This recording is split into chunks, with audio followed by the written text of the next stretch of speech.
عالمی منظرنامے سے امریکی صدر ڈونلڈ ٹرمپ نے چین پر اضافی درآمدات ٹیکس لگانے کا اعلان کر دیا۔ چین سے درآمدات پر 100% ٹیرف کا نفاذ نومبر سے ہوگا۔ امریکی صدر ڈونلڈ ٹرمپ نے وائٹ ہاؤس میں میڈیا سے گفتگو کرتے ہوئے کہا کہ چینی صدر شی جن پنگ سے ملاقات منسوخ نہیں کی، یقین ہے غزہ جنگ بندی برقرار رہے گی۔ پیر کے روز یرغمالیوں کی واپسی شروع ہوگی۔ دورہ اسرائیل میں پارلیمنٹ سے خطاب کروں گا۔ ڈونلڈ ٹرمپ نے کہا کہ مشرق و وسطی کے دورے کے دوران مصر بھی جاؤں گا۔ پاکستان بھارت سمیت 8 جنگیں رکوائی۔ پاک بھارت جنگ میں 7 طیارے گرائے گئے۔ پاکستان اور بھارت دونوں جوہری طاقتیں ہیں۔ پاکستان اور بھارت کو کہا اگر جنگ کی تو ٹیرف عائد کریں گے۔ حماس نے غزہ پر کنٹرول کا بیرونی ایجنڈا مسترد کر دیا۔ خبر ایجنسی کے مطابق حماس کا کہنا ہے کہ غزہ کے انتظامی معاملات فلسطین کا اندرونی معاملہ ہے۔ فلسطین اتھارٹی اور حماس کا عالمی شراکت داری سے غزہ کی تعمیر نو کا خیر مقدم کرتے ہیں۔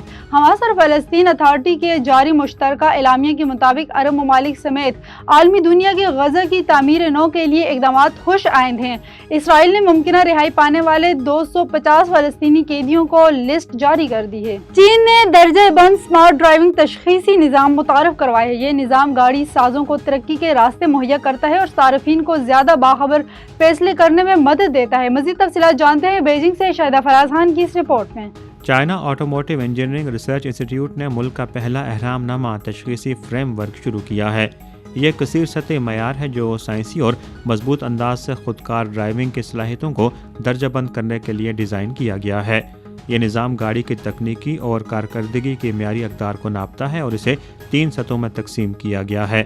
حفاظتی بنیادی معیار، جامع برتری اور اعلیٰ ترین ذہانت ہر درجہ مصنوعات کی پوزیشننگ اور تحقیق و ترقی میں سرمایہ کاری کی شدت سے مطابقت رکھتا ہے، جو گاڑی سازوں کو ترقی کے راستے مہیا کرتا ہے اور صارفین کو زیادہ باخبر فیصلے کرنے میں مدد دیتا ہے۔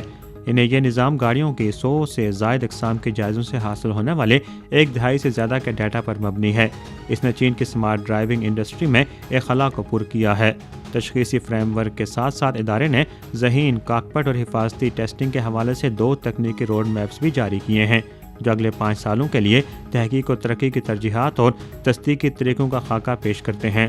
عالمی مشاورتی فرم میکنزی کے اندازوں کے مطابق چین خودکار گاڑیوں اور موبیلٹی سروس کی دنیا کی سب سے بڑی مارکیٹ بن جائے گا اور 2030 تک اس شعبے سے ہونے والی آمدنی 500 ارب امریکی ڈالر سے تجاوز کرنے کا امکان ہے۔